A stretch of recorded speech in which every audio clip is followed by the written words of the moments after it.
భారతీయ Janata party అధిష్టానం Indur parliament అభ్యర్థిగా dynamic leader Dharmapuri అరవింద్కి టికెట్ కేటాయించడంపై బోధన్ పట్టణంలో స్థానిక బసవతారక్ నగర్లో పసులెట్టి గోపికిషన్ హర్షం వ్యక్తం చేస్తూ తన ఆధ్వర్యంలో తన అనుచరులతో బాణసంచాలు పేల్చి మిఠాయిలు పంచుతూ సంబరాలు జరుపుకున్నారు. ఈ సందర్భంగా వారు మాట్లాడుతూ నిజామాబాద్ పార్లమెంట్ బీజేపీ అభ్యర్థిగా మళ్లీ ధర్మపురి అరవింద్కు సీట్ కేటాయించడం హర్షించదగ్గ విషయమని, ఈసారి వారిని తప్పకుండా గెలిపించుకుంటామని తెలిపారు. ఈ కార్యక్రమంలో గౌతమ్ గౌడ్, కృష్ణ, నరేష్, లింగం కుమార్, గోవింద్ తదితర కార్యకర్తలు పాల్గొన్నారు. ఈరోజు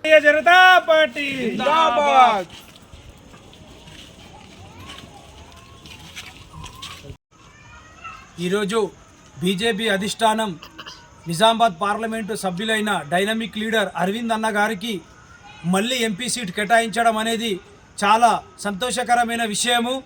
వారిని మేము నిజామాబాద్ జిల్లా నుండి భారీ మెజార్టీగా గెలిపించి వారిని పార్లమెంటు పంపించే వరకు మేము శ్రమిస్తామని చెప్పి ఈ యొక్క సందర్భంగా తెలియజేస్తూ ఈరోజు బోధన్ పట్టణంలోని బసవతారక నగర్లో బాణసంచాలు పేల్చి సీట్లు పంచుకోవడం జరిగింది. కావున అరవింద్ అన్న గారు మళ్ళీ భారీ మెజారిటీతో ఇక్కడ గెలుపొందుతున్నాడు.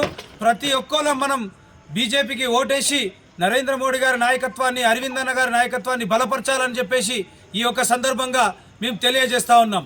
అరవింద్ అన్న నాయకత్వం, నరేంద్ర మోడీ గారి నాయకత్వం, అరవింద్ అన్న నాయకత్వం, నరేంద్ర మోడీ గారి నాయకత్వం.